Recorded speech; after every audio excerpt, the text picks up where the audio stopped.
Hey y'all, hey, we are back for another review of Tyler Perry's Sistas on BET. We are in season 1, episode 18.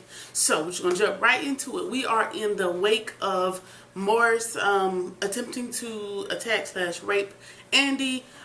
He's really putting his weight on her and upset about the fact that she stood him up, and Gary pops up. Let me just say, only time in the season I've ever been happy to see Gary. He shows up and pulls Morris out of the car and commences to beating his ass. Wonderful. But he goes so far, he's about to take this big rock and he's about to smash his head in, and he's like, listen, all right, you're going too far, let's stop, let's just get out of here. So they get out of there, and they leave dude in the parking lot, and he's just laughing like it's just some sort of game, like Gary wasn't just about to kill you. But they leave. They get out of the situation and they're just speeding away, and he's just left in the parking lot bleeding. In the meantime, Zach shows up at Karen's house with some plant that he ruined in the fight with the preacher dude. He has replaced that plant because the one that they ruined in the fight she had since college. I think her grandmother gave it to her. So that was a kind gesture. He showed up and he asked Karen, what do you really need from me? What do you really want from me? And she said she wants somebody that could make love to her mind and not just her body. And she didn't think that Zach was capable of giving her what she needed in that aspect. So she didn't think that, there's no need to waste any more time. We're not going to make it cash those checks you left on the mirror and find you a place to live. So, she goes into her room and she locks her door, and Zach thinks that this is a fine time to tell her of every instance where she thought he wasn't listening, she actually was listening. And that would have been a great time for you to speak up and let her know, like, hey, I have been listening. I have been taking your mind into account. But he doesn't say anything when it really counted. He's just sitting on the couch giving these examples to himself because she's no longer listening because she has stormed off into the room. So, waste of energy. But, yeah.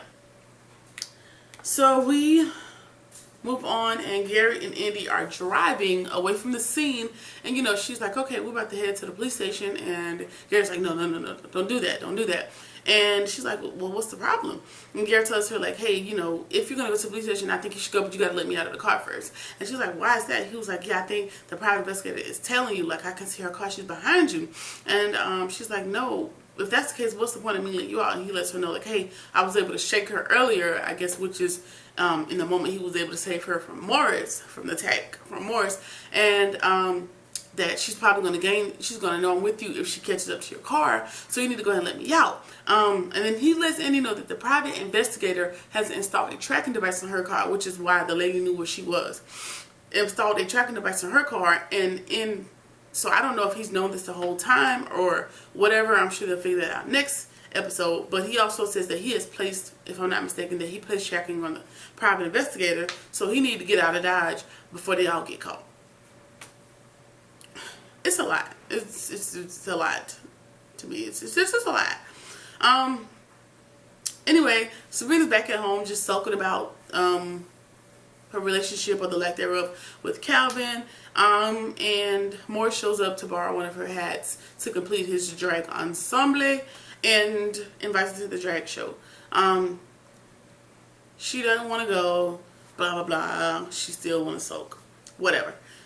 Moving on, Andy gets to Karen's house, and Zach is on the couch also sulking about his life, and she needs to talk to Karen. Unfortunately, Karen has barricaded herself in her room, and she's not answering the door for Zach. So, Andy has to speak up and say, hey, Karen, I'm here, I need your help. And she asks Karen to come with her to the police station.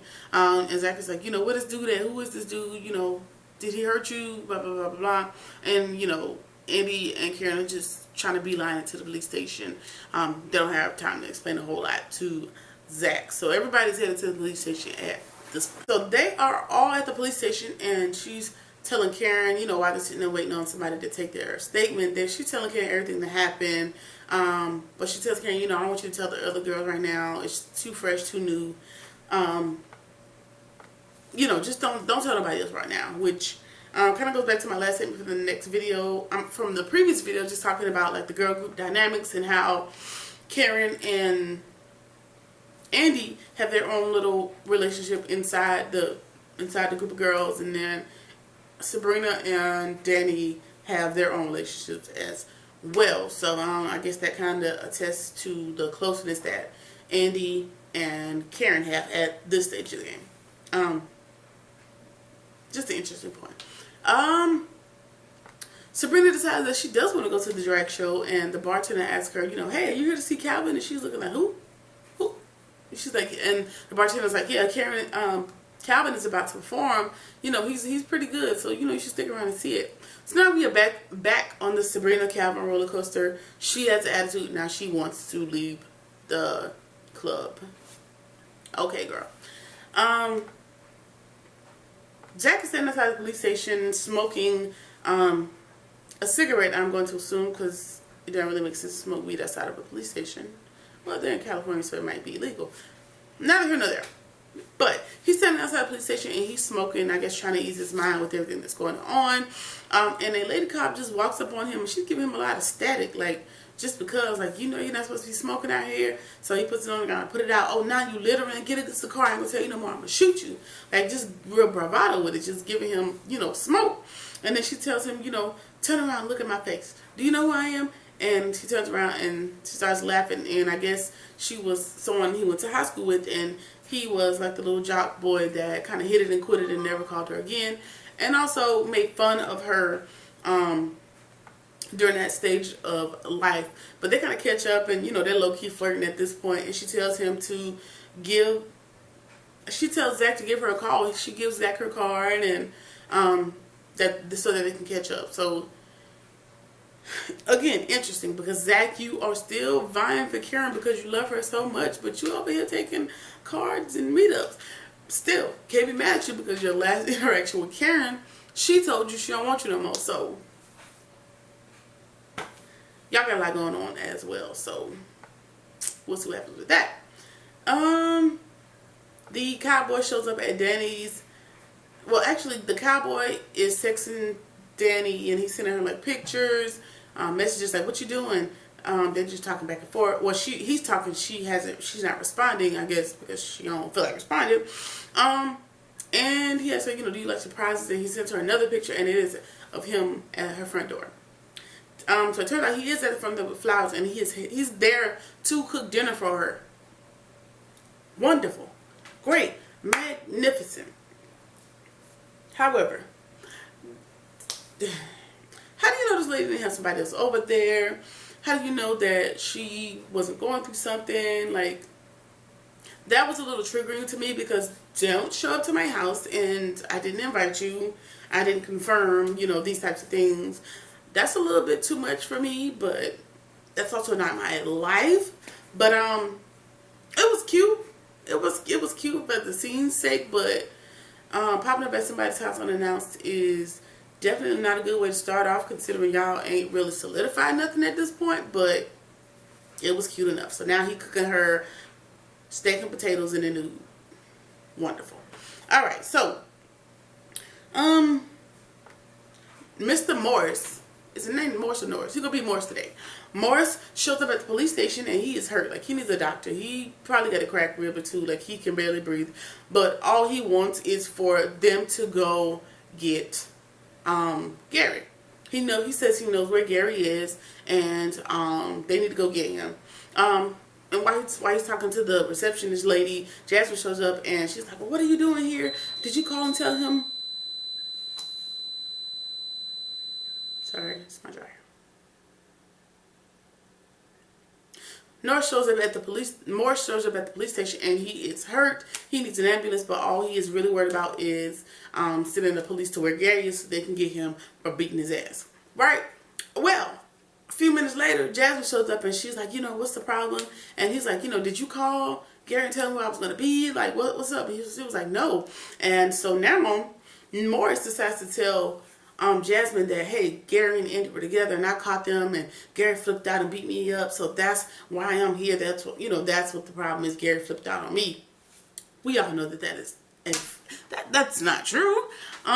But you know, Jasmine was like, I can't believe he was with her. She's supposed to be a lawyer, and she. Da, da, da, da. Well, at this time, they've decided to take a seat, and behind them is Zach. So Zach is sitting there, you know, waiting on Andy and Karen to come from out the back making their statement. So Zach's texting Karen like, "Come see me right quick. I got to tell you something. Come see me." And so she leaves Andy to go talk to Zach in the lobby where Morris and Jasmine are. So you like, no, like, don't turn up. Like, Karen, she don't care. She just off the bat wanting to be loud and talk to you crazy. And it's like, no, just be quiet. Like, I just want to tell you something. This is the guy that attacked Andy. So they're looking at him like, oh crap, like this is him. And Jasmine is with the guy. Like, why is Jasmine here tending to Morris's wounds and wiping his blood? Like, what's really going on? But so Karen is like, don't worry about it. I got it. I'll be back. I'm about to go back to Andy. So she goes back to Andy. She tells Andy that's what's happening. And so now they're trying to figure out what to do. They decided, I'm going to go ahead and get my statement. And then we're just going to walk past him and go home. Like, I know you don't want to see him, but we got to go, we got to give our statement, and we got to give the DNA from under your nails, and you got to go. So that storyline will further develop in the next episode. We finish at the scene back at the drag show where Maurice is nowhere to be found inside of the show because he's outside waiting on Musclehead Alonzo to get there. Also, while he's outside waiting, Pretty Ricky, I guess, aka Calvin, Pretty Ricky's his stage name, he takes the stage and he's giving us a nasty country song lip sync for the girls, for the people, okay? Still not an inclination or solid proof, whatever. It's not a solid fact that this man is gay. Maybe he's just like karaoke. Maybe he's just like lip syncing.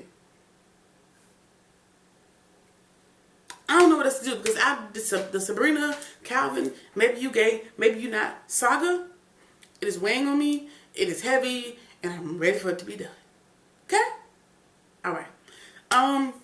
So Sabrina runs into the dude from the setup. I think his name is Xavier, with Maurice and the whole fiasco with that. And he's basically trying to get under her skin low-key. Like, hey, have you seen Calvin? Maybe you should talk to him. Da-da-da-da. She's like, no, I'm about to go. Don't worry about it.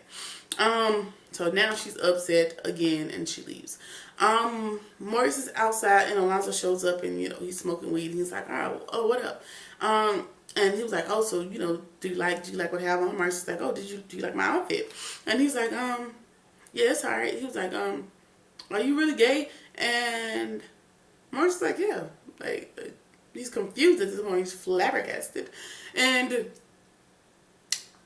I had already figured that Alonzo really wasn't into Maurice. He was just, had another victim now that Sabrina wasn't really interested in his shenanigans. And he starts getting real aggressive. Like, man, you making it hard for real black men. Like, da-da-da-da-da, whoop-de-whoop. Like, what's wrong with you? You really like doing this gay shit? Like, he's coming real strong. Like, in my opinion, he only showed up to fight Maurice because he happens to be gay. He want to give him static about it. So Maurice is like, all right, bro, like, it's still a man up under this dress. Get your hands off me. I'm about to go back here and my friends do what I came to do. So the dude grabs Maurice just that one last time, and Maurice, they fight and they commence to beating each other up. So hopefully Maurice doesn't get hurt. Nobody gets killed in that situation because we already know Alonzo is probably packing. And in the preview for next episode, we see that Maurice can't be found, so hopefully he's not shot in the bushes. But I know him and Alonzo at this point are duking it out in the parking lot. So that is it for episode 18, season 1 of Sistas. Don't know how many episodes are left in. Don't know how many episodes are left in this season, but I will be there. Probably late with the reviews, but I'm gonna be back. Just stick with me. Anyway, I'll see y'all again in the next one. Peace.